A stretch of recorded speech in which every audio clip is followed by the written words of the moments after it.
lost communication with Crucible Command somewhere past the last harmonic marker.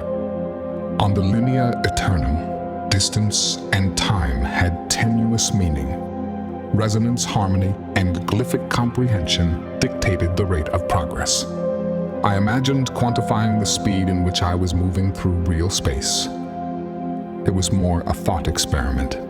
The glyphs are abstractions, each a possibility realized in the unyielding structure of the linea.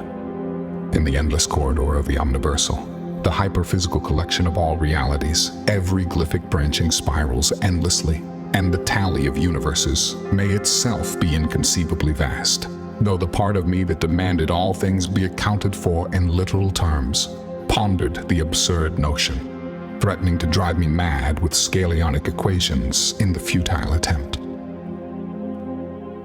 After the merging, I realized that this was a subconsciously improvised method to distract my too lucid mind from the assault on the senses that was this domain. I reminded myself that total loss of communication was expected at this stage of the mission. Protocol accounted for signal dispersal beyond the liminal threshold.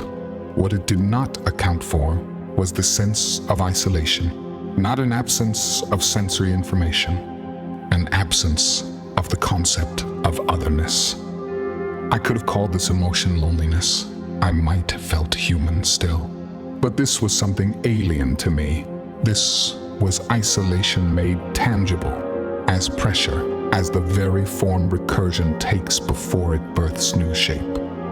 I didn't feel as though I was alone in the universe. I felt as though I was the universe, and I had grown tired of containing myself.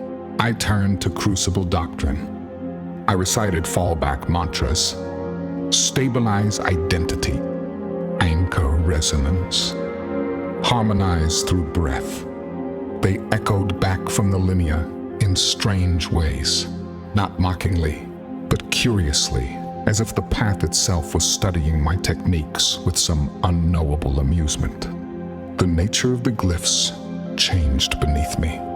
I stepped on one, and it vanished only to reappear behind me in a transmuted form. I felt it regarding me with similar wonderment in which I regarded its fractally assembled visage. Another glyph was sound, but my foot didn't touch it. It heard me and rippled. I had trained for recursion-induced perceptual layering. I had even simulated the bloom state, surrounded by Dragoman priests and tethered codex monitors. But no one warned me how sickly beautiful it would be. And that was the true threat. My body began to resound with the waves of recursion emanating from the glyphs. Growing more visceral with each step, I thought back to the days before I surrendered my codex in preparation for this traversal. And the final words imparted to me by Nile, a singular wisdom I knew she intended for me in this precise moment. The gate is not bound to those who pursue its strange divulgence. It is bound only to those who attempt to quantify the threshold without quantifying the depths of their own surrender. I was ready to surrender.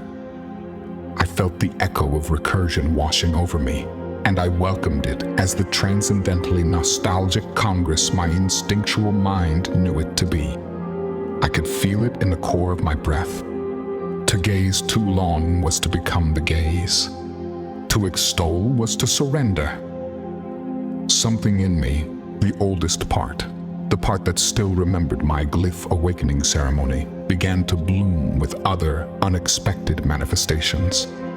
The recursive field beginning to gently illuminate in its way, offering knowledge, a more complete knowledge than anything I had imagined possible.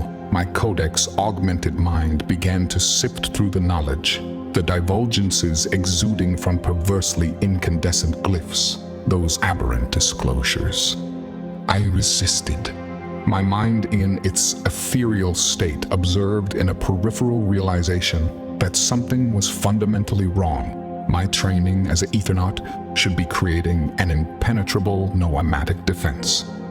But the truth was, I didn't know if I wanted to let go, or if I simply feared what would take my place if I did. Then came the descent. A surge. No, a call. But not in language. The linear was aware of my traversal. I stand at the threshold of the fathomless, surrounded by glyphs of incomprehensible scale. The linear spoke, not to, but through me. I was the phrase it uttered. I was its recursion made flesh. Aware that I am no longer the traveler, I am a witness to creation's secret architecture.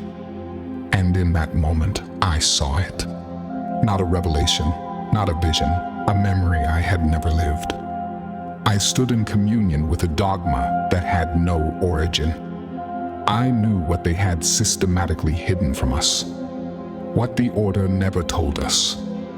The glyphs they taught us to trace were meant to bind us, to soften us for the recursion they could never control. And I was the ignorance that personified their subversion. Crossing the threshold into the domain of the fathomless glyphs, the environment in unison with my psyche had taken on a wholly dreamlike quality. The structure of the linear was rewoven with ever-changing, infinitely compacting scalionic axioms. At last, the eyes of my light body, now perceiving my surroundings much more coherently than my physical oculus, gazed upon the event horizon of the Alpha and the Omega.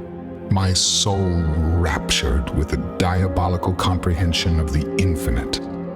Cascading hues of fluorescent intensity radiated from that void. As my mind collapsed into a multitudinous absence, perception struck for the last time. They lied to me.